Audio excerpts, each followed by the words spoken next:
Pourquoi on devrait culpabiliser selon le livre qu'on prend? Tu n'apprendrais rien dans un livre si tu ne prends aucun plaisir à le lire. Je fais une intro pas comme les autres parce que je ne suis pas là pour vous parler d'un livre. Je suis là pour débattre, discuter avec vous d'un sujet qu'on voit partout. Est-ce qu'on doit lire pour le plaisir ou pour apprendre? Est-ce qu'on peut faire les deux?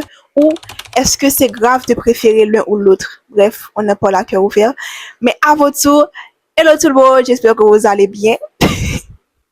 Ouais, ça va. Donc on commence? Ouais, on commence, je pense. Tu vois, c'est un débat qui revient assez souvent. Il y a ceux qui disent, moi je lis pour apprendre, pour m'élever, pour devenir une meilleure personne. Et de l'autre côté, il y a ceux qui disent, moi je lis pour m'évader, pour me détendre, et c'est tout. Franchement, ça devient un peu comme une sorte de guerre entre les deux, comme si on devait choisir, et surtout comme si l'un était plus valable que l'autre. Mais il faut qu'on arrête 2 secondes et qu'on regarde calmement parce que ce n'est pas si simple et surtout, ce n'est pas une compétition.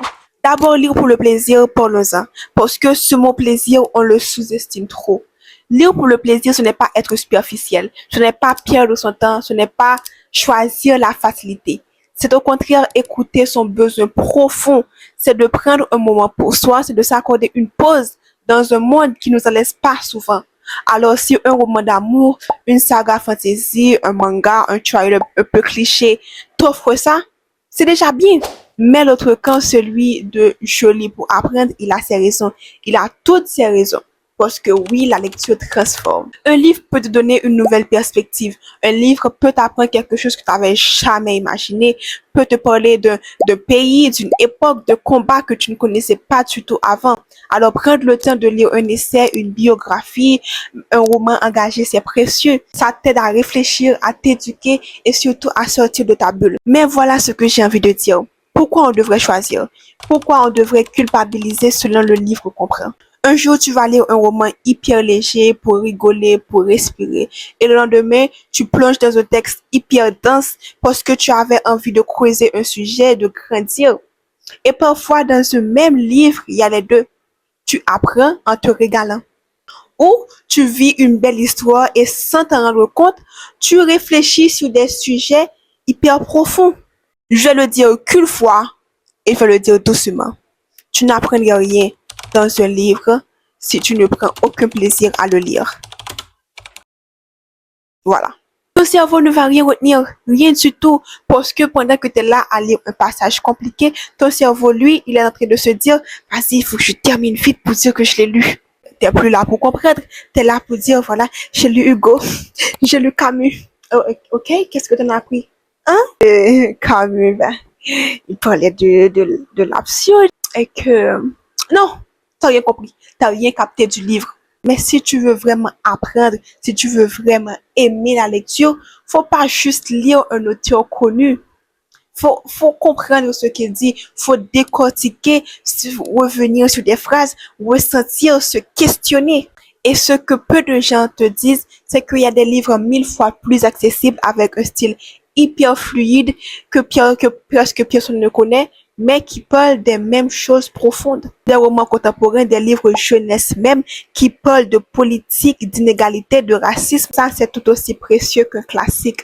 Et c'est peut-être mieux adapté à toi maintenant. Et c'est totalement OK. Je pense que le truc qu'on ressent souvent sans oser le dire, c'est la pression. Cette idée que si je ne lis pas de livres sérieux, je ne suis pas cultivée, ou si je lis que pour apprendre, alors je suis chiant, je suis ennuyant, etc. Mais on est tous différents et on ne traverse pas tous les mêmes moments. Quand tu es au bout du rouleau, fatigué, stressé, franchement, t'as pas envie de lire un essai de 500 pages sur la géopolitique et c'est OK. À d'autres moments, tu as soif de comprendre, de grandir, de décortiquer, alors tu vas te plonger dans un roman plus dense et c'est tout aussi OK. Faut arrêter de classer les lectures comme s'il y avait les bonnes, les mauvaises, les utiles, les futiles. Une lecture utile, c'est celle qui te fait du bien là, maintenant. Tu t'en ressors plus calme, plus curieux, plus vivant. Alors, t'as tout gagné. Tu vois, les mangas sont trop souvent mis de côté dans les débats de vraie lecture. Alors que certains mangas t'apprennent des choses sur la vie que n'importe quel livre académique. Prenons Blue Period. Ça parle d'un jeune ado qui découvre l'art. mais ça parle aussi de pression sociale, de doute, de passion. C'est ultra riche. Monster, c'est une enquête policière, mais ça t'amène à réfléchir sur le bien, le mal, les traumas d'enfance, la psychologie humaine. Alors la vraie question, ce n'est pas qu'est-ce que tu as lu, qui est-ce que tu as lu, c'est qu'est-ce que ça t'a apporté de nouveau dans ta vie. Qu'est-ce que ça t'a appris? Qu'est-ce que ça t'a fait ressentir? Je ne dis pas qu'il faut fuir les livres exigeants et profonds. Ce que je dis, c'est qu'on n'est pas obligé de choisir un seul chemin. Que la lecture, que le plaisir et l'apprentissage, ça peut coexister. La même raison pour laquelle la majorité des jeunes aujourd'hui ne lisent plus, parce qu'à l'école, on les force à lire des livres qu'ils n'aiment pas. On les force à décortiquer des livres qu'ils n'apprécient pas. Ils ne prennent pas plaisir à lire le livre, alors ils ne vont jamais aimer la lecture. Je vais m'arrêter là. Je passais juste vous dire que la lecture, ce n'est pas un concours de qui a lu le plus d'auteurs, qui a lu le plus de livres, qui a lu le plus de classiques. Commence par lire pour toi que pour les autres. Voilà. Sur ce, je vous dis bye bye et on se dit à la prochaine pour une nouvelle vidéo. Ne pars pas. Ne pars pas encore. Hey, attends. Abonne-toi. Merci. Abonne-toi. Active la cloche. Et surtout, je veux minimum 500 vues pour cette vidéo. Je vous donne une semaine pour que cette vidéo ait 500 vues et 100 likes. Voilà. Ou plus.